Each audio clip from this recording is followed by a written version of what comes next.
आज हम मौजूद हैं नजीबाबाद में स्थित भारतीयम साहित्य कला संस्कृति संस्थान के कार्यालय पर।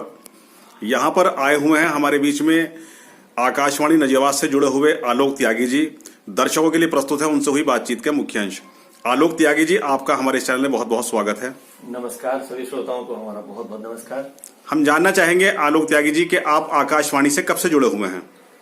देखिए, मैं आकाशवाणी से 1999 से जुड़ा हुआ हूँ और आकाशवाणी में यहाँ पर कृषि जगत कार्यक्रम आता है आकाशवाणी नजीबाबाद में।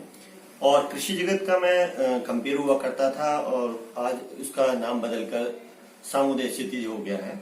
तो यानी कि यूं कहें कि मैं कृषि जगत कार्यक्रम को प्रस्तुत करता हूँ। आलोक त्यागी जी, आप कई साहित्यिक जो काव्य गोष्ठी हैं उन कार्यक्रमों में संचालन भी करते हैं, तो हम जानना चाहेंगे कि आपका साहित्य के प्रति रुझान कब से बना और क्या क्या सेवाएं आप साहित्य को लेकर कर रहे हैं? देखिए, मैं साहित्य की बात करूं तो मैं आकाशवाणी में जुड़े रहने के साथ साथ एक शिक्षक भी हूं। Saint Mary's inter college Mandawali में मैं शिक्षक हूं और आप जानते हैं कि एक शिक्षक का जो है साहित्य के साथ जुड़ाव स्वाभाविक रूप से हो जाता है। तो कई हमारे ऐसे साथी हैं, कई ऐसे मिलने वाले हैं, कई ऐसे दोस्त हैं जो हमारे जो अच्छे कवि हैं। और मेरा सौभाग्य ये भी है कि मैं जो महान कवि हुए हैं, महान गजलकार हुए हैं, दुष्यंत कुमार जी, उनके पड़ोस के गांव का रहने वाला हूं। और मेरे पिताजी जो हैं दुष्यंत कुमार के बाल सखा रहे हैं। तो दुष्यंत कुमार जी का साहित्य मुझे बचपन से पढ़ने का मौका मिला और तरह तरह के कवियों से और साहित्य जगत के जो लोग हैं उनसे जुड़े रहने का मौका मिला। वरिष्ठ शायर हैं, अंतर्राष्ट्रीय शायर हैं महेंद्र अश्क, वो भी हमारे रिश्तेदार हैं, उनसे भी हमारे फूफा जी लगते हैं, उनसे भी मुलाकात हुई है, उनसे भी उनके भी शायरी सुनने का मौका लगा।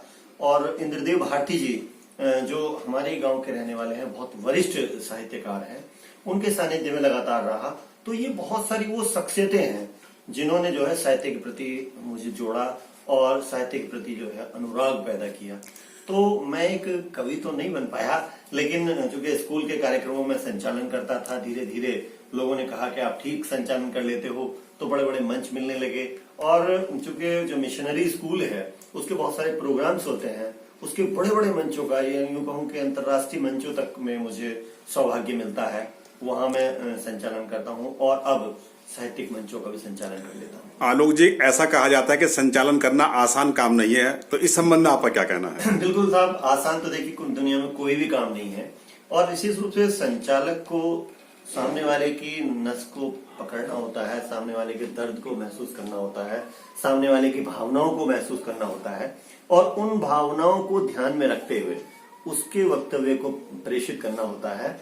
ये सब त्वरित भाव से करना होता है। तो वो सब ईश्वर की कृपा से हो रहा है, अच्छा चल रहा है।